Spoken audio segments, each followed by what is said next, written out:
Vedant's Wellness Center, where food become your medicine. Call 905-944-664.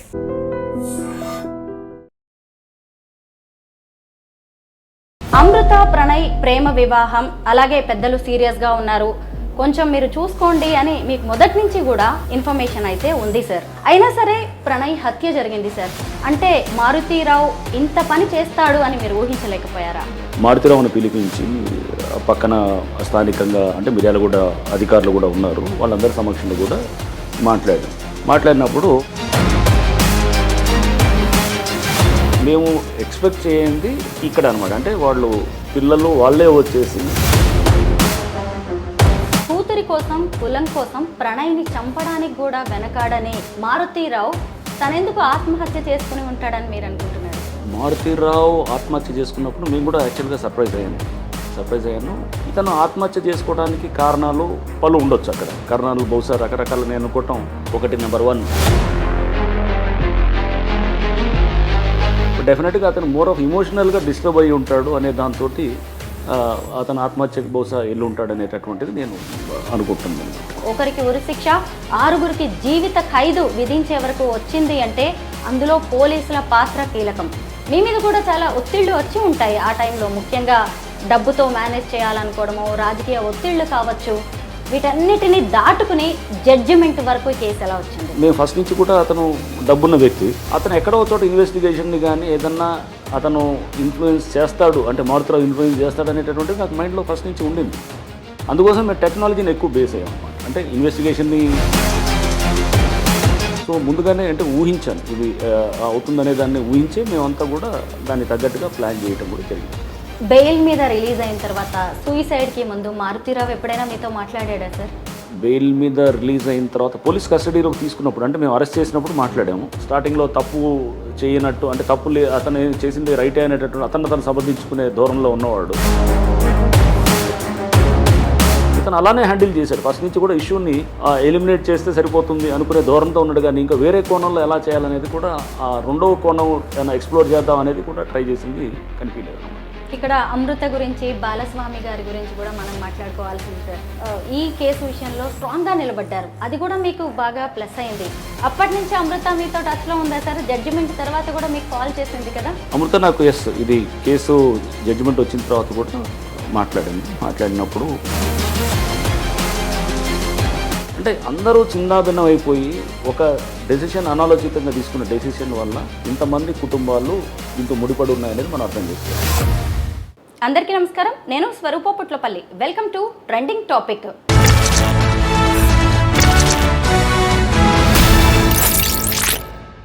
Pranay murder case 2 Telugu రాష్ట్రాల్లో ఎంత సంచలనం సృష్టించిందో, ఎన్ని కుటుంబాలను శోక సంద్రంలోకి నెట్టేసిందో మనమందరం చూస్తూనే ఉన్నాం.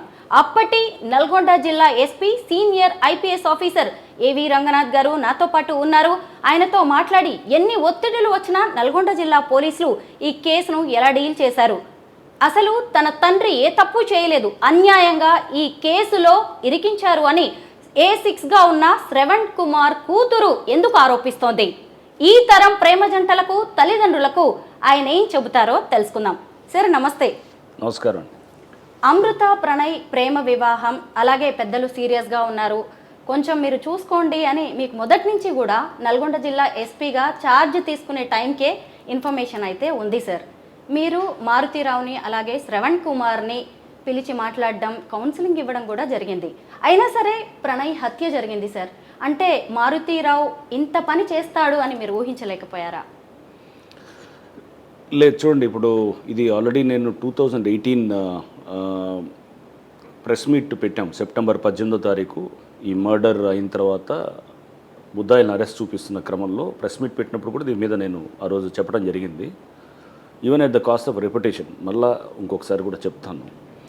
నేను మార్చ్ 2018లో అక్కడ ఎస్పీగా ఛార్జ్ తీసుకున్న తర్వాత అప్పుడు ఐజీ గారిని కలిసినప్పుడు, స్టీఫెన్ రవీంద్ర గారు ఐజీగా ఉండేవారు.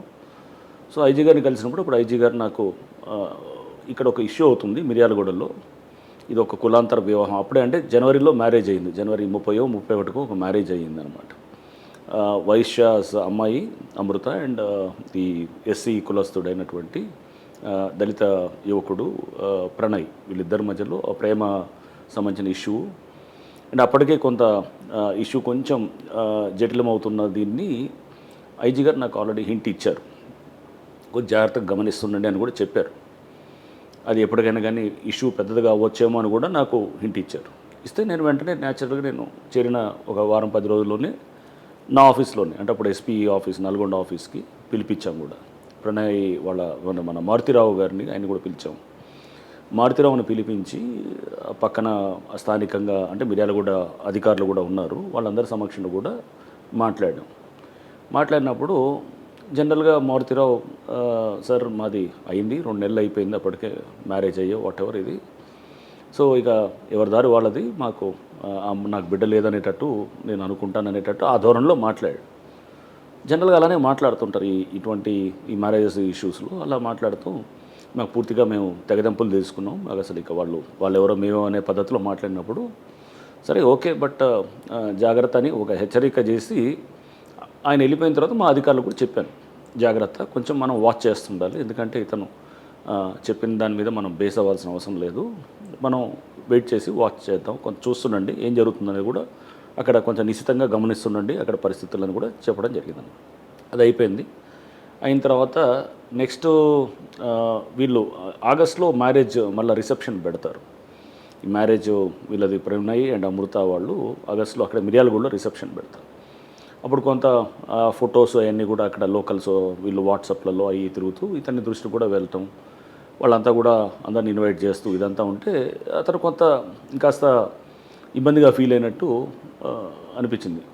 బట్ అలానే ఆ ఫొటోస్ చూసే అతను కుట్రకి తెరలేపాడంటే కాదు, దానికన్నా 2-3 నెలల ముందే అంటే జూన్ నుంచే అతను ప్లాన్ చేయటం అనేది మనకి దృష్టికి వచ్చింది అనమాట. ఎందుకంటే సిమ్ కార్డ్స్ కొన్నదంతా కూడా అప్పుడే ముందే కొంటారు, దానికి కావాల్సినటువంటి ఇది బండి కొనేది కూడా ముందే కొంటారు, ఇవన్నీ కూడా ముందే జరిగిపోయినాయి. అంటే కేవలం పెళ్లి చేసుకుంటున్నారు అనే దాంతో ఇతను అప్పుడే ప్లాన్ చేశాడు అనేది అంటాం కూడా కరెక్ట్ కాదనమాట. సో ఇతను సరే ఆ విధంగా పెళ్లి చేసుకునే క్రమంలో అమృత వాళ్ళ మదర్ వాళ్ళతోటి మెల్లిగా ప్యాచప్ అవ్వటం కూడా జరుగుతుంటుంది అనమాట. అమృత తర్వాత అప్పటికే ప్రెగ్నెంట్, అంటే పెళ్ళి అంటే ఇది రిసెప్షన్ లాగా, పెళ్ళి అప్పటికే అయిపోయింది, అంటే జనవరిలోనే వీళ్ళు ఆర్య సమాజ్లో పెళ్లి చేసుకోవడం జరుగుతుంది. అంటే అప్పటికి దాదాపు 8-9 నెలలు అయింది కదా, సెప్టెంబర్లో అదే ఆగస్ట్ అంటే 7-8 మంత్స్ అవుతుంది. ఈ అమ్మాయి కూడా ప్రెగ్నెంట్ ఉంది, 4th or 5th month what ever ఇది ఉంటే రిసెప్షన్ అయిపోయిన తర్వాత కూడా వీళ్ళు కొంత తల్లితోటి మెల్లిగా టాకింగ్ టర్మ్స్లోకి మాట్లాడటం అనేది అది జరుగుతుంది. సో మేము కూడా అక్కడ స్థానికంగా ఉన్న అధికారులు కూడా అంతా కనుక్కుంటున్నప్పుడు వీళ్ళు పర్వాలేదు కొంత మళ్ళా వీళ్ళ మాటలు మధ్యలో మొదలయ్యాయి, ఇద్దరు కొంత కలుసుకోవటానికి ఆస్కారం ఉన్నట్టు తెలుస్తుండేదన్నమాట. సో వీళ్ళు కూడా వచ్చేసి వాళ్ళు మాకు ఇప్పుడు కొంత ప్యాచప్ అవుతున్నది అనేటటువంటి ధోరణిలో అక్కడ లోకల్ ఆఫీసర్స్ కూడా చెప్పడం అనేది ఉన్నప్పుడు న్యాచురల్గా మేమేమనుకుంటాం, సరే కింద వాళ్ళు బాగా అవుతున్నప్పుడు మనం ఎందుకు మళ్ళీ వెళ్ళి పెట్టి మనం ఏదో దాంట్లో అనవసరంగా కాంప్లికేట్ చేయటం, ఫస్ట్ ఏదో గొడవ వచ్చింది విడిపోయారు ఎవరు వాళ్ళు మళ్ళీ తొందరగా వాళ్ళు ప్యాచప్ అవ్వాలని చూస్తున్నప్పుడు గుడ్, అది దట్ ఈస్ హౌ మెల్లిగా టైం తోటి వీళ్ళందరూ కలిసిపోతారేమోలే అనుకునేటటువంటి దాంతో మేము కూడా ఉన్నాం అన్నమాట. వాళ్ళు కూడా అదే పద్ధతిలో చెప్పారు. మారుతిరావు చెప్పినప్పుడు నేను ఫస్ట్ బేస్ అవ్వలేదు, కానీ ఎప్పుడైతే అమృత ప్రణయ్ వాళ్ళు మేము బాగా అవుతుంది అనుకున్నప్పుడు మేము కొంత నమ్మటం అనేది జరిగిందనమాట. అది తల్లిని అంటే అమృత వాళ్ళ తల్లి తోటి వీళ్ళు మెల్లిగా మాట్లాడటం అండ్ ఈ అమ్మాయి ప్రెగ్నెంట్ ఉన్న విషయం కూడా ఆ తల్లికి చెప్పటం, తల్లి కూడా వీళ్ళతో మాట్లాడటం ఇది జరుగుతుందన్నమాట. మారుతిరావు కూడా ఈ తల్లి ద్వారా సమాచారం కూడా సేకరిస్తూ ఉండేవాడు అన్నమాట. అంటే ఈ డాక్టర్ దగ్గరికి వెళ్తుందా ఏంటి జరుగుతుంది అనేది కొంత విషయం కూడా ఇతను సేకరిస్తుండేవాడు. ఇది జరుగుతున్నటువంటి దీంట్లో మేము ఎక్స్పెక్ట్ చేయండి ఇక్కడ అనమాట. అంటే పిల్లలు వాళ్ళే వచ్చేసి మేము బాగున్నాం అనేటప్పుడు చెప్పినప్పుడు స్థానికంగా ఉన్న అధికారులు కూడా న్యాచురల్గా అంత బాగుంది అనుకున్నప్పుడే మేము దాన్ని ఓకే అంత ప్యాచప్ అవుతుందనే దీంతో మేము కూడా కొంత సర్లే అనుకునే దాంతో ధోరణితో తర్వాత జరిగినటువంటి పరిణామాల్లో కూడా ఇదంతా కూడా నేను అప్పుడు ప్రెస్ మీట్లో కూడా ఇదంతా చెప్పడం కూడా జరిగిందనమాట. కూతురి కోసం కులం కోసం ప్రణయ్ని చంపడానికి కూడా వెనకాడని మారుతీరావు తనెందుకు ఆత్మహత్య చేసుకుని ఉంటాడని మీరు అనుకుంటున్నారు సార్? మారుతీరావు ఆత్మహత్య చేసుకున్నప్పుడు మేము కూడా యాక్చువల్గా సర్ప్రైజ్ అయ్యాను. కొంత అంటే బాధ కూడా పడ్డాం, అది కూడా చెప్పాను ఎందుకు బాధపడ్డాం అనేది కూడా. అంటే చాలా అమితంగా ప్రేమించాడు, బేసికల్గా తన బిడ్డని అమితంగా ప్రేమించాడు. బట్ ఆ ప్రేమ ఏదైతే ఉందో అతను ఆ ప్రేమని అంటే బిడ్డ ఏదైతే అమితంగా ప్రేమించిన అమ్మాయి ఎప్పుడైతే కనుక వేరే అతనితోటి వివాహం చేసుకుని వెళ్ళిపోయిన తర్వాత ఆ జరిగిన పరిణామాలు పరిస్థితులను ఇతను హ్యాండిల్ చేయలేకపోవటం, ఫైనల్గా ఇతనే ప్రాణం ముగించుకోవటం అనేది కొంత అదే బాధ అనిపించింది అన్నమాట. అంటే ఇతనికి ఒక పరిస్థితులను ఎలా హ్యాండిల్ చేసుకోలేకపోయాడు అనేది దానితోటి అంటే దాన్ని తట్టుకోలేక ఇతను ఈ పరిస్థితి రావటం అతనికి అంతా కూడా మనం చూసాం. ఇతను ఆత్మహత్య చేసుకోవడానికి కారణాలు పలు ఉండొచ్చు. అక్కడ కారణాలు బహుశా రకరకాల నేను అనుకోవటం, ఒకటి నెంబర్ 1 ప్రపంచం అంతా అప్పటికి అంటే మారుతిరావు చనిపోయిన తర్వాత అతని మీద అందరూ జాలి అనేది ఒక అంటే రెండుగా చీలిపోయింది. అమృత వైపు మాట్లాడేవాళ్ళు కొంతమంది ఉన్నారు, అంటే ఇట్లా అంటే టీనేజ్ లవ్ దీని ఇష్యూస్ గురించి మాట్లాడేవాళ్ళు ఉన్నారు, తండ్రి ప్రేమ అని మాట్లాడేవాళ్ళు ఇట్లా.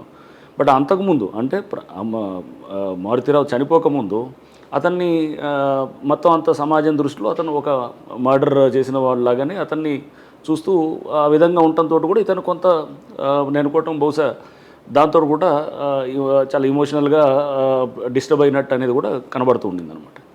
అదొక కారణం ఉండొచ్చు. ప్రేమించిన న్యాచురల్గా బిడ్డ కూడా అతని నుంచి దూరం అయిపోయి, అంటే మర్డర్ అయింది అంతా అందరూ కేసుల్లోకి అయ్యారు కానీ బట్ అనుకున్నది ఏమీ అవ్వలేదు కదా, అక్కడ ఏం సాధించింది ఏం లేదు. అందరూ కేసులో వెళ్ళారు, జైల్లోకి వెళ్ళారు, ఇదంతా అయింది.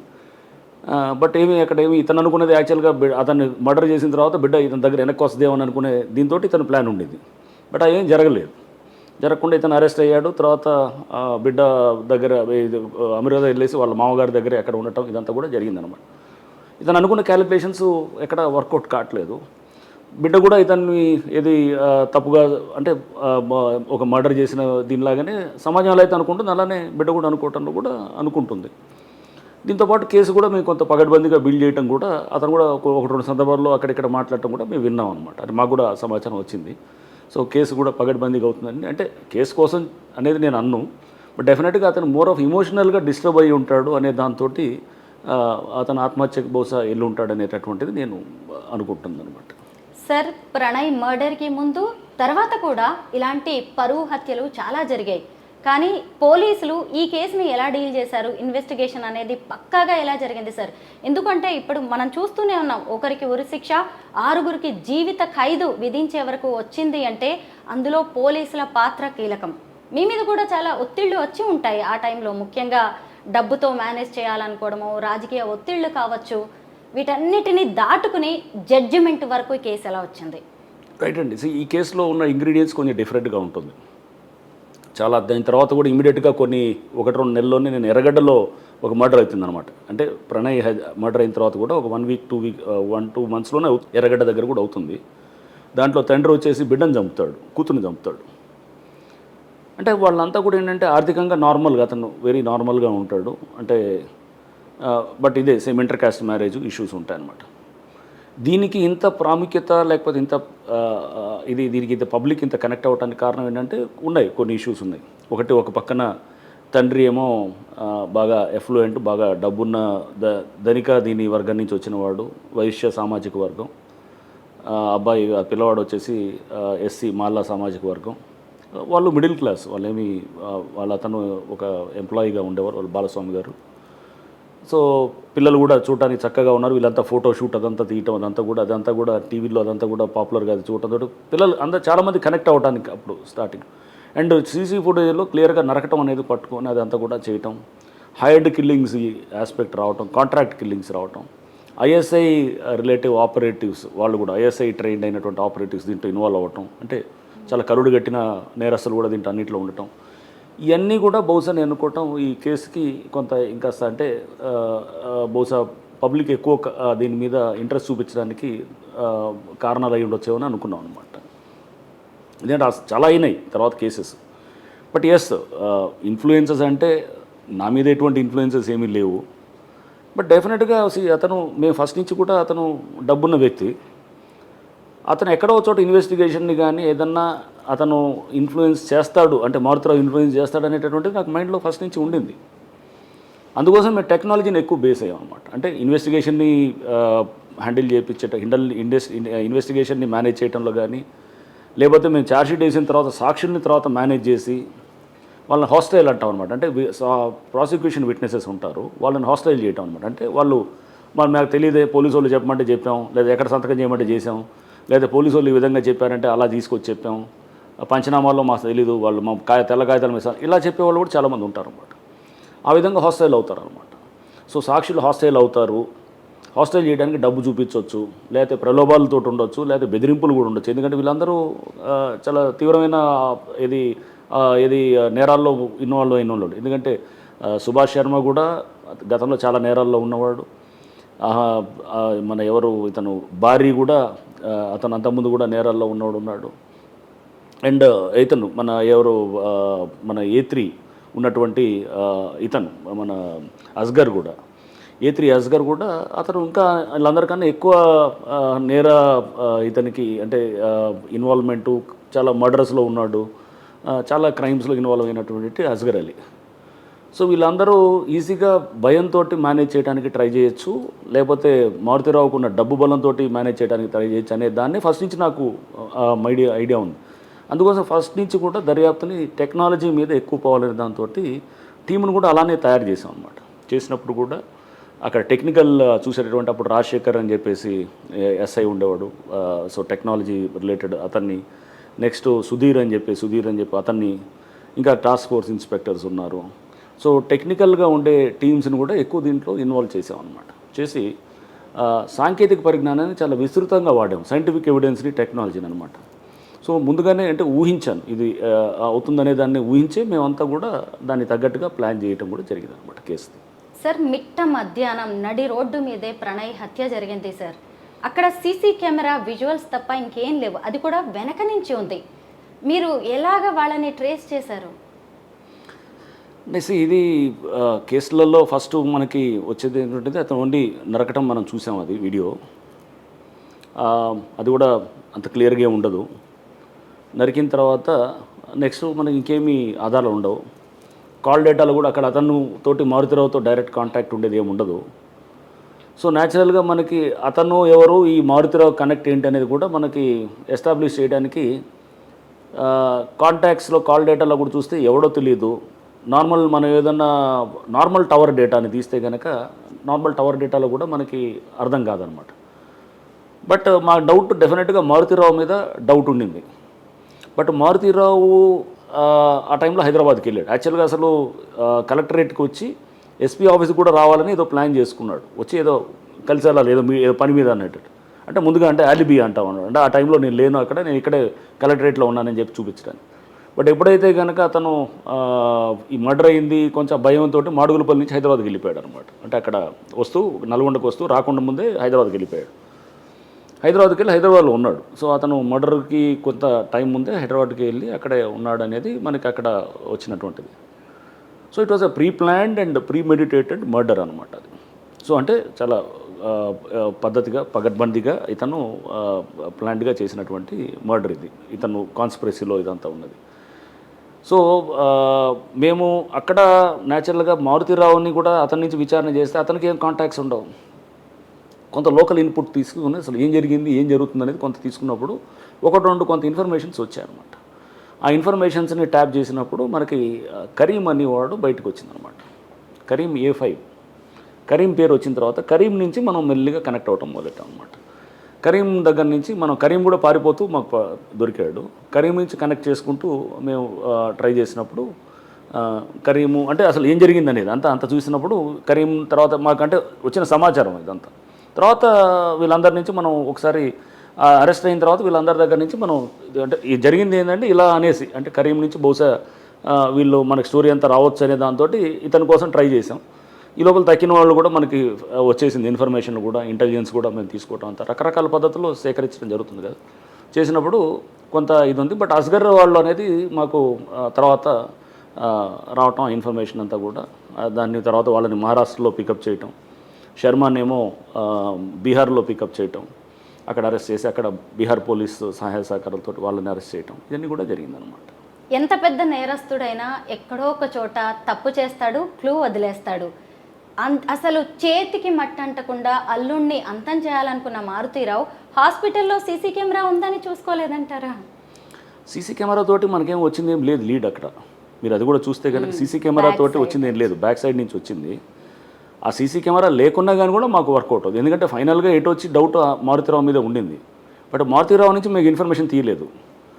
మారుతిరావు చుట్టుపక్కల ఎవరు ఉంటారనేది కొంత దాని మీద ఇన్ఫర్మేషన్ నుంచే మేము మొదలెట్టాం అనమాట.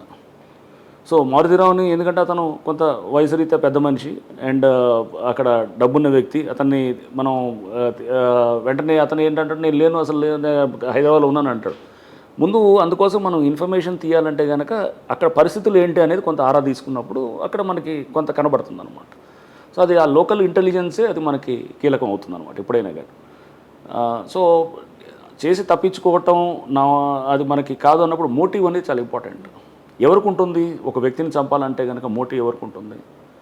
అది ఓన్లీ కొంతమందికే ఉంటుంది. అంత బలమైన మోటివ్ ఎవరికి ఉంటుంది అనేది ఫస్ట్ వెతుకుతాం అనమాట. వెతికినప్పుడు అందుకోసం ఎఫ్ఐఆర్లోనే మనకి మారుతిరావు పేరు వచ్చేస్తుంది అనమాట. ఎఫ్ఐఆర్ డ్రాఫ్టింగ్ చేసినప్పుడే సో వాళ్ళ తండ్రి బాలస్వామి ఇస్తాడు, వాళ్ళ అనుమానం మాకు మారుతిరావు తండ్రితో అనేది ఎఫ్ఐఆర్లోనే వచ్చేస్తుంది. సో అంటే ఉన్నది. బట్ ఈ ఆస్పెక్ట్స్ అన్ని తీయడానికి కొంత టైం పట్టింది. ఒక ముందు ఎవరెవరు దీంట్లో ఉన్నారు, అసలు ఎవరు ఇన్వాల్వ్ అయినారు, ఇదంతా నేను తెలుసుకోవటానికి. జనరల్గా ఇస్తారు చాలా ఎఫ్ఐఆర్స్లో కూడా వెంటనే వాళ్ళు ఏది ఇలా కొన్ని సందర్భాలు వేరే వాళ్ళు తేలిన సందర్భాలు కూడా ఉంటాయి. బట్ ఇక్కడ మేము అనుకున్న లైన్లో వెళ్ళినప్పుడు కొంత ఇమీడియట్గా ట్రేస్ అవుట్ అవ్వటం కూడా జరిగింది అనమాట. బెయిల్ మీద రిలీజ్ అయిన తర్వాత సూయిసైడ్కి ముందు మారుతిరావు ఎప్పుడైనా మీతో మాట్లాడాడా సార్? బెయిల్ మీద రిలీజ్ అయిన తర్వాత పోలీస్ కస్టడీలోకి తీసుకున్నప్పుడు, అంటే మేము అరెస్ట్ చేసినప్పుడు మాట్లాడాము, పోలీస్ కస్టడీ తీసుకున్నప్పుడు కూడా మాట్లాడాము. తర్వాత బెయిల్ మీద రిలీజ్ అయిన తర్వాత కూడా అతన్ని ఒకసారి బెదిరిస్తున్నాడు అనే దాని మీద కూడా ఇంకో కేసు కూడా పెట్టాము. అది కూడా అప్పుడు కూడా పిలిచి మాట్లాడాము. నేను 2-3 సందర్భాలు మాట్లాడినప్పుడు ఫస్ట్లో కొంత ఏమీ స్టార్టింగ్లో తప్పు చేయనట్టు, అంటే అతను చేసింది రైటే అనేటట్టు అతను సమర్థించుకునే ధోరణిలో ఉన్నవాడు. మెల్లిగా అతనిలో కనపడ్డది అనమాట. అంటే ఆ ఫీలింగ్స్ అనేది లేదు, కొంత అంటే నా బిడ్డ కోసం నేను చేశానని ఉన్నాడు. బట్ అప్పుడు స్పష్టంగా అడగటం కూడా జరిగింది, నీ బిడ్డ కోసం నువ్వు చేసినప్పుడు వేరే బిడ్డ నువ్వు ఎలా చంపుతావు అని చెప్పేసి. వేరేవాడు కూడా ఒక తండ్రికి బిడ్డే కదా అతను కూడా. సో అతన్ని నువ్వు ఎలా చంపుతావు? నీ బిడ్డని మీద నీకు ప్రేమ ఉండొచ్చు, అతని బిడ్డ మీద అతనికి ప్రేమ ఉంటుంది కదా అన్నప్పుడు కూడా అతనిలో కొంత రిమోర్స్ అనేది, అంటే అతనిలో కొంత అది ఉన్నది. అంటే థింకింగ్లోకి వెళ్ళాడు, ఆలోచనలో పడ్డాడు. అంటే అతను అంతా యాక్చువల్గా నాకు అనిపించింది ఏంటంటే డబ్బు, ఇట్లా ల్యాండ్ ఇష్యూసు, రియల్ ఎస్టేటు దాంట్లో ఉన్నాడేమో కానీ ఒక మనిషికి అంటే ఒక బేసికల్గా ఒక మెచ్యూరిటీ ఉన్నటువంటి ఒక హ్యూమన్గానో ఒక ఇండివిజువల్గానో అంత పరిపక్వత లేదని నాకు అనిపించింది అనమాట. అంటే బేసికల్గా అతను అంత ఎడ్యుకేషన్ కూడా బ్యాక్గ్రౌండ్ లేదు, లేకపోతే ఎడ్యుకేషన్ లేని వాళ్ళు చాలామంది చాలా మంచి మెచ్యూర్డ్గా ఉండేవాళ్ళు చాలామంది ఉన్నారు ఆ లైన్లో. ఎందుకంటే ఒక రియల్ ఎస్టేట్ డీలింగ్ ఎలా చేశాడో, ఒక డబ్బు ఉన్నదాన్ని ఎలా అయితే హ్యాండిల్ చేస్తారో అలానే భార్య అనేవాడు కనెక్ట్ అవ్వటం, ఆ భార్య అనేవాడు ఈ ల్యాండ్ డీలింగ్స్లో ఉన్న ద్వారానే అతనికి పరిచయం. భార్య కనెక్ట్ అయిన తర్వాత ఆటోమేటిక్గా అస్గర్ కనెక్ట్ కావటం అండ్ ఈ శర్మ కనెక్ట్ కావటం, ఇదంతా కూడా ఒక నేర సామ్రాజ్యంలో వీళ్ళంతా ఆరితేరిన వాళ్ళు, వీళ్ళందరూ వాళ్ళతోటి కనెక్ట్ అవ్వడానికి భూదందాలు కారణం అనమాట అక్కడ. సో అలా కనెక్ట్ అవ్వటం ఇతను అలానే హ్యాండిల్ చేశాడు. ఫస్ట్ నుంచి కూడా ఇష్యూని ఎలిమినేట్ చేస్తే సరిపోతుంది అనుకునే ధోరణితో ఉన్నాడు. కానీ ఇంకా వేరే కోణంలో ఎలా చేయాలనేది కూడా ఆ రెండవ కోణం ఏమైనా ఎక్స్ప్లోర్ చేద్దాం అనేది కూడా ట్రై చేసింది కనిపించలేదు అనమాట. జడ్జిమెంట్ తర్వాత శ్రవణ్ కూతురు చేసిన వ్యాఖ్యలు మీరు కూడా చూసుంటారు సార్. అసలు వాళ్ళ తండ్రి తప్పే చేయలేదని అన్యాయంగా ఈ కేసులో ఇరికించారు అని చెప్పి ఆ అమ్మాయి అంటోంది. దీని మీద మీ అభిప్రాయం? మీరు చూస్తే కనుక నరసింహ గారు పొద్దున్న నేను అది కూడా వీడియోస్ చూస్తున్నాను. నరసింహ గారు స్పెషల్ పీపీ అక్కడ వాళ్ళు డిఫెన్స్ విట్నెస్ని ప్రవేశపెడితే డిఫెన్స్ విట్నెస్సే వాళ్ళకి హాస్టైల్ అయినారని చెప్పేసి కూడా, అంటే వాళ్ళకంటే అదే వ్యతిరేకమైంది. డిఫెన్స్ విట్నెస్ అక్కడ ఒక విలేకరిని పెట్టినప్పుడు అదే హాస్టైల్ అయింది, అదే వ్యతిరేకమైంది వాళ్ళకి. అండ్ మారుతిరావు ఏం చేస్తారంటే డబ్బు రిజిస్ట్రేషన్ చేస్తాడు. ఇది మార్చిలోనే ఇది ఆస్తులు అంతా కూడా తమ్ముడి పేరు మీద వాళ్ళ పేరు మీద మార్చడం, భార్య పేరు మీద అది మారుస్తాడు. అంటే బిడ్డ పేరు మీద నుంచి బిడ్డకు కాకుండా అన్నీ కూడా నా తమ్ముడికి వీళ్ళకి చెందాలని చెప్పేసి ఆ విధంగా. అండ్ ఆ బిడ్డ కూడా ఇప్పుడు అమృత కూడా ఫస్ట్ డే 1 నుంచి కూడా శ్రవణ్ మీద చాలా స్ట్రాంగ్గా చెప్తూ వస్తుంది అనమాట. చెప్తూ అతను సినిమాలకు వెళ్తే కూడా తీసుకొచ్చి కొట్టటము చేయటం అంతా చేసి, అంటే జనరల్గా కాంప్లికేట్ చేయటంలో తండ్రి ఎలా బిహేవ్ చేశాడో బాబాయ్ అంతకన్నా ఎక్కువ బిహేవ్ చేసేవాడు అనేది కూడా, తండ్రి ఆ విధంగా ఆ స్టేజ్కి డ్రైవ్ చేయడంలో బాబాయ్ కూడా one of the main reason అనేటటువంటి విధంగా డే 1 నుంచి చెప్తూ ఉందన్నమాట. కోర్టులో కూడా అదే చెప్పింది. అండ్ డే 1 నుంచి ఆమె ఏ లైన్లో ఉందో అదే ఆ లైన్లోకి స్టిక్ ఆన్ అయిందనమాట. ఇక్కడ అమృత గురించి, బాలస్వామి గారి గురించి కూడా మనం మాట్లాడుకోవాల్సింది సార్. అన్యాయం జరిగింది, ఖచ్చితంగా వీళ్ళకి శిక్ష పడాల్సిందే అని వాళ్ళు కూడా ఎంతో ఈ కేసు విషయంలో స్ట్రాంగ్గా నిలబడ్డారు. అది కూడా మీకు బాగా ప్లస్ అయింది. అప్పటి నుంచి అమృత మీతో టచ్లో ఉందా సార్? జడ్జిమెంట్ తర్వాత కూడా మీకు కాల్ చేసింది కదా? అవునండి, అమృత స్ట్రాంగ్ లేడీ బేసికల్గా. బాలస్వామి కూడా వెరీ నైస్ జెంటిల్మెన్. ఆయన కూడా నేను చాలా సందర్భాల్లో మేము మాట్లాడాను. తర్వాత నేను ట్రాన్స్ఫర్ వచ్చిన తర్వాత కూడా అప్పుడప్పుడు నేను మాట్లాడుతున్నాను, కానీ but not on a regular basis. Amrutha నాకు ఇది కేసు జడ్జిమెంట్ వచ్చిన తర్వాత కూడా మాట్లాడినప్పుడు కంగ్రాచులేట్ చేసింది నాకు. నేను కూడా కంగ్రాచులేట్ చేశాను, లేదమ్మా నువ్వు గట్టిగా నిలబడ్డావు అని చెప్పేసి. She a strong lady. Day one నుంచి ఏదైతే తనకు అన్యాయం జరిగిందో దాని గురించి ఎవరేమనుకున్నా కానీ సోషల్ మీడియాలో కూడా ఎప్పుడైతే మారుతిరావు చనిపోకముందు ఒకలాగా ఉన్నటువంటి అంటే పబ్లిక్ నుంచి ఉన్నటువంటి రియాక్షన్స్, ఆయన చనిపోయిన తర్వాత అంత సింపతి, నార్మల్గా చనిపోగానే సింపతి మొదలవుతుంది కదా, సో సింపతి వచ్చేసి అప్పుడు అమృతాన్ని టార్గెట్ చేసేటటువంటిది కూడా సోషల్ మీడియాలో. ఇవన్నీ చేసిన తర్వాత కూడా అమ్మాయి చాలా బలంగా నిలబడి చేయటం అనేది కూడా డెఫినెట్గా ఆమె స్ట్రాంగ్ లేడీ అని నేను అనుకుంటాను. ఓకే, తప్పులు అనేది ఎవరిది తప్పు ఎవరిది రైట్ అనేది it's a bigger larger issue. చూస్తే కనుక దీంట్లో ఎవరు బాగున్నారు ఫైనల్గా చూస్తే కనుక బాలస్వామి కొడుకును కోల్పోయి అతను నష్టపోయాడు, అమృత భర్తను కోల్పోయి ఆమె నష్టపోయింది, అండ్ మారుతిరావు బిడ్డ అందరూ దూరం అయిపోయి అతనే సూసైడ్ చేసుకొని అతను మొత్తం ఆయన ఫ్యామిలీ, ఆయన భార్య వాళ్ళందరూ నష్టపోయినారు. చిన్న బిడ్డ పుట్టినవాడు, తండ్రి లేడు, ఎవరు లేకుండా అతను అంటే ఓవరాల్గా ఇప్పుడు మళ్ళీ దాని తర్వాత శిక్షలు పడి ఇప్పుడు దాదాపు 6-7 మంది చూస్తే కనుక 1+7 అంటే సుభాష్ శర్మకి జస్ట్ ఈ మర్డర్ కాంట్రాక్ట్ ఒప్పుకోకముందే పెళ్ళయింది, జస్ట్ కొన్ని నెలల ముందే పెళ్ళయింది. ఆ తర్వాత అతనికి బిడ్డ పుట్టాడు, ఇతను జైల్లో ఉన్నప్పుడే బిడ్డ పుట్టినప్పుడు ఆ బిడ్డ అది కూడా అతనికి అంటే అనేది అతను వాళ్ళ ఫ్యామిలీ అంతా డిస్టర్బ్ అయిపోయింది. ఒక బిడ్డ ఏదైతే చిన్న బిడ్డ పుట్టాడో ఇప్పుడు అతను అది ఆ డ్యామేజ్ ఇదంతా కూడా అతని వల్ల అంటే ఒక చిన్న ఇన్సిడెంట్ ఎంతమంది ప్రాణాల మీదగా తీసుకొచ్చిందని. శ్రవణ్ ఇప్పుడు వాళ్ళ ఫ్యామిలీ అంతా డిస్టర్బ్ అవుతుంది. నెక్స్ట్ దాంతోపాటు అస్గర్, అతను ఏదైతే పిల్లల కోసం లేకపోతే బిడ్డల కోసం సంపాదించాలి లేకపోతే ఫ్యామిలీ కోసం కావాలనుకున్నాడు, ఆర్థికంగా ఇబ్బందులు ఉన్నాడు, దానికోసం అతను ఏదైతే కాంట్రాక్ట్ కిల్లింగ్లోకి వెళ్ళాడో అతను ఇప్పుడు వెళ్ళేసి ఎటు కాకుండా అయిపోయింది. అంటే అందరూ చిందాభిన్నం అయిపోయి ఒక డెసిషన్ అనాలోచితంగా తీసుకున్న డెసిషన్ వల్ల ఇంతమంది కుటుంబాలు దీంతో ముడిపడి ఉన్నాయనేది మనం అర్థం చేసుకోవాలి. సో ఒక డెసిషన్కి వచ్చే ముందు ఇట్లాంటిది ఒక ప్రాణం తీయాలన్నా ఒక మేజర్ క్రైమ్ చేసే ముందు మనం దాని చుట్టూ ఉన్న ఫ్యాక్టర్స్ అంతటిని జాగ్రత్తగా అంచనా వేసి మనం ఏం చేస్తున్నాం. ప్రేమించుకోవటం అనేది అది టీనేజ్లో ఉండేటటువంటి కొన్ని న్యాచురల్గా హార్మోనల్ చేంజెస్ వస్తుంటాయండి. హార్మోనల్ చేంజెస్ వచ్చినప్పుడు ఆపోజిట్ సెక్స్ వైపు అట్రాక్ట్ అవటం అనేది అడాలసెన్స్లో ఇట్స్ ఎ నార్మల్ థింగ్. అది ఇట్స్ బయలాజికల్ ఉండే ఒక ఫిజియోలాజికల్గా వచ్చేటటువంటి మార్పులు అయ్యి దాన్ని మనం ముందు ఆ సెన్స్ కానీ లేకపోతే ఆ మెచ్యూరిటీ అది అర్థం చేసుకునేటటువంటి ఉంటే కనుక things would have been different. But అలా అర్థం చేసుకోలేదు. ఎప్పుడైతే ఈ అమ్మాయి టీనేజ్లో నుంచే ప్రణయ్ తోటి లవ్లో ఉన్నప్పుడు ఆ తర్వాత ఏజ్ అంటే 18 years అయిన తర్వాత పిల్లవాడికి 21 years అవ్వగానే వీళ్ళు ఈ ప్రేమ గురించి తెలిసినప్పుడు తండ్రి రియాక్ట్ అవ్వటం, కొంత రియాక్ట్ అయ్యేటప్పుడు కొంచెం వైల్డ్గా రియాక్ట్ అవ్వటం, ఈ అమ్మాయి అంటే ఆమె ఏ నిర్ణయాలు తీసుకోవాలన్నా కానీ కూడా తండ్రి రియాక్షన్ వల్ల ఈ బిడ్డ కూడా రియాక్ట్ అవుతుండేది అనమాట. బిడ్డ కానీ ప్రణయ్ కూడా అంటే ఒక రియాక్షన్ ఇంకో రియాక్షన్కి కారణం ఏది, ఈ రియాక్షన్ ఇంకో రియాక్షన్ కారణం ఏది, అందరూ రియాక్ట్ అవుతూనే ఉన్నారు.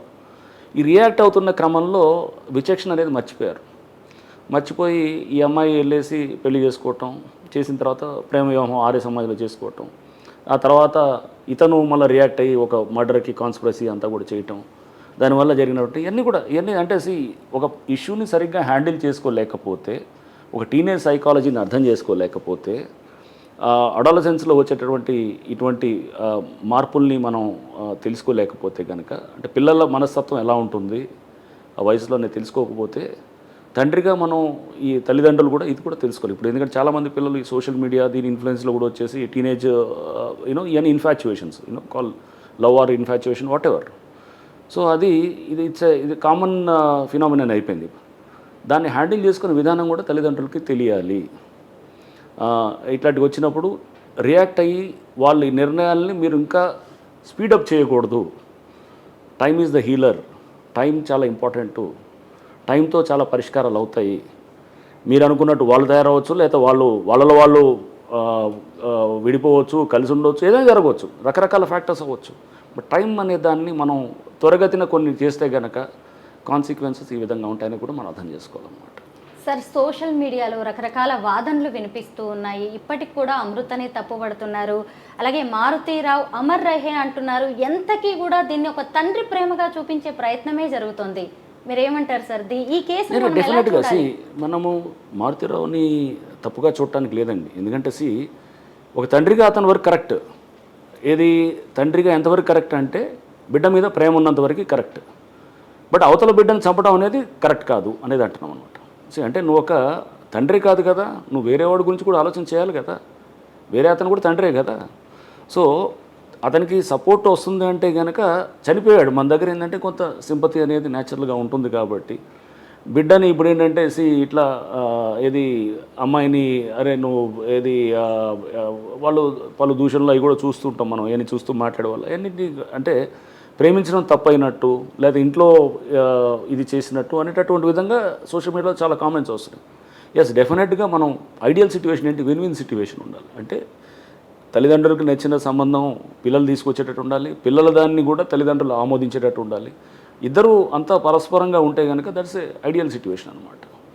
ఆ సిచ్యువేషన్ రావటం కోసం దాంట్లో రెండు వైపులా కూడా కొన్ని ఏది కన్సెషన్స్ కానీ లేకపోతే మెట్టు తగ్గటాలు అనేది కానీ ఇవన్నీ కూడా చేయాల్సిన పరిస్థితులు ఉంటాయి.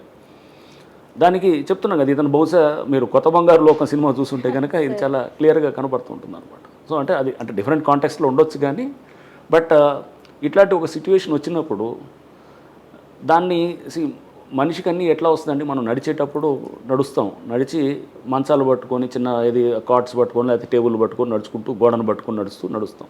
అంటే నడక చిన్న బుడిబుడి నడకలతోటి నడక నేర్చుకోవటం జరుగుతుంది. ప్రాబ్లమ్స్ వచ్చే కొద్దీ కూడా మనం ప్రాబ్లమ్స్ని ఫేస్ చేసే కొద్దీ కూడా మనల్ని ఎలా ఫేస్ చేయాలనేది మనకు ఎక్స్పీరియన్స్ నుంచే నేర్చుకుంటాం. అంటే గతంలో ప్రాబ్లం ఉంటే కనుక ఇలా చేసాం కాబట్టి ఈ ప్రాబ్లం ఇలా చేయాలనేది ఉంటుంది. That is a problem solving approach ఉంటుంది కూడా. ఇక్కడ ఈ ప్రాబ్లం అనేది ఎవరికి ఫస్ట్ టైం వస్తుంది లైఫ్లో, ఇతనికి ఎలా హ్యాండిల్ చేసుకోవాలో తెలియనప్పుడు ఏం చేయాలి, మనం చుట్టూ ఉన్న కొంతమంది మన శ్రేయోభిలాషులను కొంతమంది వాళ్ళని కాస్త ఆలోచన బ్యాలెన్స్డ్ థింకింగ్ చేసే వాళ్ళని 10 మందిని సంప్రదించాలి. చేసినప్పుడు వాళ్ళది తీసుకున్న తర్వాత మనం చేయాలి. నువ్వు గారాబం చేసావు, తండ్రిగా గారాబం చేసి బిడ్డ సరే చాలా గారాబంగా పెరిగిన అమ్మాయి, ఈ అమ్మాయి పెద్ద ఫ్లెక్సీ కటౌట్ ఇంట్లో పెట్టుకునేవాడు ఇతను పెట్టి అది కూడా చెప్తుండేవాడు.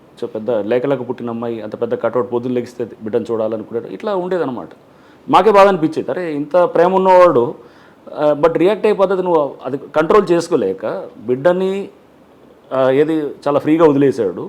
ఫ్రీగా వదిలి పేరెంటల్ కంట్రోల్ అనేది కొంత కంట్రోల్స్ ఉండాలి. ఆ కంట్రోల్ కాకుండా ఫ్రీగా ఉన్న తర్వాత బిడ్డ సరే లవ్లో పడ్డప్పుడు నువ్వు దాన్ని హ్యాండిల్ చేసుకున్న విధానం నువ్వు చేయకుండా మళ్ళీ నువ్వు మర్డర్ వైపు ఆలోచన చేయటం, ఓ ప్రాణాన్ని తీయటం అనేది అండ్ అది అతను ఇది అంటే మన ఆనర్ కిల్లింగ్ అంటే కులం అనే ఫ్యాక్టర్ని తీసుకొస్తూ చేసిన దాన్ని మనం అది డెఫినెట్గా అది మనం ఆమోదించే విషయాలు కాదు, చట్టపరంగా నేరం అండ్ సమాజపరంగా కూడా అది కరెక్ట్ కాదు అనేది నా భావన అనమాట. సార్, మీ కెరీర్లో మీ సర్వీస్లో మీకు చాలా అచీవ్మెంట్స్ ఉన్నాయి, చాలా విక్టరీస్ ఉన్నాయి. ఈ కేసు ఎప్పటికీ మెమరబులా? డెఫినెట్గా అండి, ఇది one of the important case. ఇది చూస్తే కనుక మేము ఆ టైంలో ఇన్వెస్టిగేషన్ చేస్తున్నప్పుడు కూడా నాకు బాగా గుర్తు, ఒక ప్రముఖ మీడియా ఛానల్ వాళ్ళు మమ్మల్ని ఇంటర్వ్యూ చేస్తూ చూపించలేదు. ఇంకా September 18th ఆ రోజు 2018 ఇంకా అరెస్ట్ చూపించలేదు. నెక్స్ట్ ముందు రోజు అనుకుంటా September 17th ఒక టీవీ ఛానల్లో మమ్మల్ని ఏదంటే మీరు కరెక్ట్ మీరు మేనేజ్ చేయలేదు, మీరు కరెక్ట్గా చేస్తున్నారని ఎలా అనుకోవాలనేటువంటిది కూడా ఒక విలేకరి అడుగుతాడు అనమాట. విలేకరి కనపడ్డప్పుడు కూడా అడుగుతుంటాను నేను ఎప్పుడు. సో అంటే మమ్మల్ని మేము ప్రూవ్ చేసుకోవాల్సిన పరిస్థితి ప్రతి స్టెప్లో వచ్చేదన్నమాట. అంటే ఎంతసేపు ప్రతిసారి శల్య పరీక్ష అంటే ప్రతిసారి మనం అంటే దాంట్లో ఎన్నో మేము ఇట్లా ఏదో అపవాదులు కానీ లేకపోతే ఇట్లా మా మీద అలిగేషన్స్ అనేదో కింద టీం సరిగా చేయట్లేదనో లేకపోతే డిలే అవుతుంటే ఎఫ్ఐఆర్ ఛార్జ్షీట్ డిలే అవుతుంటే కనుక రకరకాల మాటలు ఇది దాని మీద ఎన్నో వస్తుండే, అన్నింటినీ కూడా పక్కన పెట్టి నీ లక్ష్యం మనకు ఏదైతే ఉందో దాని వైపు పోవాలి, రేపు మన రిజల్టే మనం మాట్లాడుతుంది అనేది చాలా స్పష్టంగా ఉండేవాడిని. అదే అనుకున్నట్టుగానే వచ్చింది, రిజల్ట్ కూడా అలానే వచ్చింది. సో మనం మాట్లాడేవాళ్ళు 100 రకాలుగా మాట్లాడతానండి. అన్నీ తీసుకుంటే కనుక మనం పనిచేయలేము అన్నమాట. సో మనం చాలా స్పష్టంగా ఒక కేసు మనకి వచ్చినప్పుడు మేము కేసుగా చూడటం అనమాట. కేసును కూడా మేము దీంట్లో సమాజం దాని యొక్క ఏది సమాజం దీని రోల్ ఉంది అంటే ఒక ఇది ఆనర్ కిల్లింగ్ ఒక ఏది ఇది దీంట్లో ఇది ఉన్నది, క్యాస్ట్తో పాటు ఒక క్లాస్ కాంపోనెంట్ కూడా దీంట్లో మిళితమై ఉంది. అండ్ ఇది సోషల్ ఇష్యూగా చూస్తాం. అండ్ ఒక ఫ్యామిలీలో జరిగినటువంటి ఇష్యూని అది అందరూ ఎందుకు కనెక్ట్ అయ్యారంటే కనుక ఇది అందరూ సమాజం అంతా కనెక్ట్ అయిందనమాట. సో ఇట్స్ మాకు కూడా ఒక సమాజం గురించి నేర్చుకోవడానికి, అసలు ఇష్యూలో ఉన్నటువంటి దాన్ని హ్యూమన్ బిహేవియర్స్ని అంచనా వేయడానికి, ఒక టీనేజ్ సైకాలజీని తెలుసుకోవడానికి, ఒక పేరెంటల్ కంట్రోల్స్ ఏ విధంగా ఉండాలనే దాన్ని అర్థం చేసుకోవడానికి ఈ కేసు చాలా దోహదపడ్డది. ఇంతేకాకుండా టెక్నాలజీస్లో రకరకాల టెక్నాలజీస్ని యూజ్ చేస్తూ సైంటిఫిక్ ఎవిడెన్స్ని కూడా మేము గ్యాదర్ చేస్తూ మాకు దీంట్లో కూడా మాకు ఒక దర్యాప్తులో ఒక ఇంకా నెక్స్ట్ అడ్వాన్స్డ్గా పోవడానికి కావాల్సినటువంటి పద్ధతులను కూడా ఈ కేసు ద్వారా నేర్చుకోవడం జరిగిందనమాట. సార్, కొంతమంది మేము ఏం చేసినా చెల్లుతుంది, డబ్బుతో దేన్నైనా మేనేజ్ చేయొచ్చు అనుకుంటారు. ముఖ్యంగా ఈ ప్రణయ్ హత్య కేసు తర్వాత అవంతిక అలాగే హేమంత్ అనే వాళ్ళది కూడా మర్డర్ జరిగింది సార్. అది కూడా పరువు హత్యే. ఆ తర్వాత రీసెంట్గా సూర్యాపేట జిల్లాలో భార్గవి కృష్ణ మర్డర్ కేసు. ఇలా కొంతమంది చట్టాలు, పోలీసులు, న్యాయస్థానాలని చాలా తక్కువ అంచనా వేస్తూ ఉంటారు. అలాంటి వాళ్ళకి మీరు ఏం చెప్తారు సార్? క్లియర్గా అండి, ఈ కేసు ద్వారా డెఫినెట్గా ఒక స్ట్రాంగ్ మెసేజ్ అయితే వెళ్ళినట్టుగా మనం భావించాలి సమాజానికి. కానీ అండ్ తప్పు చేస్తే కనుక ఎప్పుడైనా కానీ కూడా ఏది పోలీసు వ్యవస్థ చాలా బలంగా ఉంది, కోర్టు వ్యవస్థ కూడా బలంగా ఉంది. కొంత డిలే అయ్యిండి వచ్చేవో కానీ బట్ న్యాయం అయితే జరిగిందని నేను భావిస్తాను. Only thing is Telangana police one of the best police అండి కంట్రీలో. ఓన్లీ మనకు ఉన్నటువంటి ఇది కన్స్ట్రెంట్ ఏంటంటే ఎక్కువ కేసులు అవడంతో అటెన్షన్ అనేది కొంత మిస్ అవుతుంది అంతే తప్ప కానీ బట్ మనకున్న టెక్నాలజీస్, మనకున్నటువంటి కేపబిలిటీసు, తెలంగాణ పోలీసు ఆఫీసర్స్కు వాళ్ళకు ఉన్నటువంటి ఎబిలిటీసు దీంట్లో ఎక్కడా కుదవలేదు. కంట్రీలో we are one of the best అనమాట. సో అది మనం పోలీసు వ్యవస్థ చాలా బలంగా ఉన్నటువంటి రాష్ట్రం తెలంగాణ రాష్ట్రం. కోర్టులు కూడా కొంత అంటే డిలే చేయాలని ట్రై చేశారు. ఇది వీళ్ళు కూడా నేను ఈ కేసు అయిన తర్వాత 2.5 ఏళ్ళు ఉన్నాను. మర్డర్ అయ్యి ఛార్జ్షీట్ అయిన తర్వాత కూడా 2.5 ఏళ్ళు అక్కడ నల్గొండలో పనిచేశాను. అంటే దాదాపు 2.5 years. అంటే ఇది 2019లో ఛార్జ్షీట్ వేశాం జూన్లో. నేను 2021 ఎండింగ్ దాకా ఉన్నాను. అంటే దాదాపు మీరు చూస్తే కనుక ఆల్మోస్ట్ 2.5 years ఉన్నాను అనమాట. 2.5 yearsలో కూడా ట్రయల్ కమెన్స్ కాలేదు. ట్రయల్ని వీళ్ళు సాగదీస్తుండేవాళ్ళు. అంటే కోర్టు విచారణని అటు పోయి హైకోర్టుకు పోయి ఒకటి వెళ్ళేవాడు, ఇంకొకటి పోతే ఇంకొకటి పోయేవాడు, ఇట్లా ఒక్కొక్కడు ఫేజ్ వైజ్గా ఒకటి తర్వాత ఒకటి పోయి ఏదో ఒకటి ప్రాసెస్ అడ్డం వేసి దాని కేసుని అంటే మేమంతా వెళ్ళిపోవాలి, ఎక్కడ ఎస్పీ వెళ్ళిపోవాలి, లేకపోతే అక్కడ స్థానికంగా ఉన్న డిఎస్పీ అధికారులు వాళ్ళందరూ వెళ్ళిపోతే కేసు కొంత హ్యాండిల్ చేసుకోవడానికి ఈజీ అవుతున్నటువంటిది కూడా వాళ్ళు ఫస్ట్ నుంచి కూడా దీంట్లో ఉన్నారు. మేము కూడా జిల్లా జడ్జి గారిని కలవటం, వాళ్ళని కూడా రిక్వెస్ట్ చేయటం, ఇదంతా కూడా అక్కడ స్పెషల్ పీపీని అపాయింట్ చేయడంలో కలెక్టర్ గారికి రిక్వెస్ట్ చేయటం, బాలస్వామి వచ్చి రికమెండ్ చేయటం, అతను మన నరసింహ గారిని అడిగారు, ఇదంతా కూడా. సో ఇది మేము కూడా ఫస్ట్ నుంచి చాలా క్లియర్గా ఉన్నాం అనమాట. ఎక్కడ మనం రాంగ్ స్టెప్ పడకూడదు, మనం కొంచెం డిలే అయినా కానీ కూడా మనం సిస్టమ్స్ని జాగ్రత్తగా సెట్ చేస్తే కనుక ఈరోజు కాదు రేపు ఖచ్చితంగా వస్తుంది అనే దీంతో వెళ్ళాం అనమాట. ఈ కేసుని మీరు చాలా సీరియస్గా తీసుకున్నారు సార్. మీ టీం అందరు కూడా బాగా పనిచేశారు. 1600 పేజీలకి పైగా ఛార్జ్ షీట్ ఫైల్ చేశారు, 100 మందికి పైగా సాక్షుల్ని విచారించారు, దాదాపు 5.5 ఏళ్ళు విచారణ జరిగింది సార్. అయితే ఆ తర్వాత జరిగిన పరిణామాలు ఇప్పుడు చూస్తే జడ్జిమెంట్ వచ్చింది. ఇక్కడతో ఈ కేసు ఆగిపోదు కదా, మళ్ళీ హైకోర్టు, సుప్రీంకోర్టుకు కూడా వెళ్తుంది. మరి ఇదే ఫైర్ని అక్కడి వరకు కొనసాగిస్తారా సార్? ఒకటండి, మనం కేసుని బలంగా ఫండమెంటల్స్ చాలా క్లియర్గా ఉండాలి. ఇదే ఫైర్ అంటే నేనేం చేసింది ఏం లేదు. నేను వచ్చేసిన తర్వాత నల్గొండ జిల్లా నుంచి వచ్చేసిన తర్వాత నేను వేరే జిల్లాల్లో పనిచేశాను. వరంగల్ కమిషనర్గా వెళ్ళాను, సిటీ ట్రాఫిక్ కమిషనర్గా, సిటీ ట్రాఫిక్ జాయింట్ కమిషనర్గా ఉన్నాను, హైడ్రా కమిషనర్గా వచ్చాను. అక్కడ స్థానిక పోలీసు వాళ్ళు పర్సూ చేస్తూ ఉంటారు. బట్ ఎంత పర్సూ చేసినా ఫండమెంటల్స్ మనకు చాలా స్ట్రాంగ్ ఉండాలి. అంటే కేసు బలంగా ఉండాలి. అందుకోసం మేము ఫస్ట్ నుంచి కూడా అన్ని సాక్ష్యాలు రేపు ఓరల్ ఎవిడెన్స్ అంటే సాక్ష్యాలు చెప్పేవాళ్ళు, సాక్షులు రేపు వాళ్ళు మేనేజ్ చేయబడ్డా కానీ కూడా టెక్నాలజీ అనేది రేపు దాంతో బిల్డ్ చేస్తే కనుక సాంకేతిక పరిజ్ఞానాన్ని వాడితే ఆ కేసు ఎటు మనం చాలా స్ట్రాంగ్ ఉంటాం అనే దాంతో ఫస్ట్ నుంచి కూడా ప్రతి సాక్ష్యాన్ని కూడా 4-5 కోణాల్లో మేము విచారణ చేసినప్పుడు మేము ఇట్లానే కూర్చునే వాళ్ళం. ఓ 10 మంది టీం కూర్చొని నా ఎస్పీ ఆఫీస్లో నా రూమ్లో కూర్చున్నప్పుడు డిస్కషన్ చేస్తుండేవాళ్ళం. నేను ఒక ఎవిడెన్స్ పెట్టగానే దాని మీద నేనే క్వశ్చన్స్ రేస్ చేస్తుండేవాడిని. సో తర్కం అనమాట. అంటే ఈ క్వశ్చన్ అయితే డిఫెన్స్ అడ్వకేట్ ఎలా రియాక్ట్ అవుతాడు, క్రాస్ ఎగ్జామినేషన్ ఎలా ఉంటుంది, సో ఏం వస్తుంది క్వశ్చన్, అందరూ కూడా కాంట్రిబ్యూట్ చేస్తుండేవాళ్ళు. ఒక డిస్కషన్ లాగా ఉండి లేట్ నైట్స్ కూడా కూర్చున్న సందర్భాలు ఉన్నాయి. శ్రీనివాస్ మిర్యాలగూడ డిఎస్పీ అప్పుడు ఉండేవారు. సో ఆయనతో పాటు ఉన్నటువంటి inspectors, next SIs, technical team చెప్పాను కదా, రాజశేఖర్ అండ్ సుధీర్, వీళ్ళందరూ కూడా చాలామంది ఉండేవారు. హాలియా అప్పుడు ధనుంజయన్ ఇన్స్పెక్టర్ ఉండేవారు. నెక్స్ట్ టాస్క్ ఫోర్స్ టీం ఉండేవారు, పిఎన్డి ప్రసాద్ అని ఉండేవారు. నెక్స్ట్ చాలామంది, అంటే అందరూ కూడా దీంట్లో మనసు పెట్టి ఒక టీమ్గా చేశారు. డీజీ గారు అప్పుడు మహేందర్ రెడ్డి గారు, ఐజీ గారు స్టీఫెన్ రవీంద్ర గారు, ప్రాసిక్యూషన్ టీం చాలా స్ట్రాంగ్గా నరసింహ గారు, అందరూ అంటే ఒక అందరూ ఒక కలెక్టివ్గా చేయడంతో ఇప్పుడు రిజల్ట్ వచ్చింది. జస్ట్ ఎవరో ఒకళ్ళిద్దరు అనుకుంటే రాదు అనమాట. ఇట్స్ టీమ్ ఎఫర్ట్ తోటి ఇంత మంచి రిజల్ట్. అంటే అందరు వెళ్ళిన తర్వాత కూడా మేనేజ్ చేయాలని చాలా ట్రై చేశారు వాళ్ళు, సాక్షులు కానీ ఇవన్నీ కానీ. బట్ ఎక్కడ వర్కౌట్ కాలేదు. అండ్ క్లియర్గా మేము ఫస్ట్ నుంచి అదే ప్రిజంప్షన్తో ఉన్నాం కూడా. సో రేపు నేను అనుకోవటం హైకోర్టులో కూడా ఫండమెంటల్స్ క్లియర్గా ఉన్నప్పుడు రేపు హైకోర్టులో కూడా రివ్యూకి వచ్చినా కానీ కూడా ఐ డోంట్ థింక్ వాళ్ళకి ఎటువంటి రిలీఫ్ వస్తుందని నేను అనుకోను. ఈవెన్ సుప్రీంకోర్టుకి వెళ్ళినా కూడా పెద్ద రిలీఫ్ ఉంటుందని కూడా నేను అనుకోను. అమృత ప్రణయ్ కేసులో చాలా విషయాలు మాతో షేర్ చేసుకున్నారు sir. Thank you so much for your valuable time. Thank you.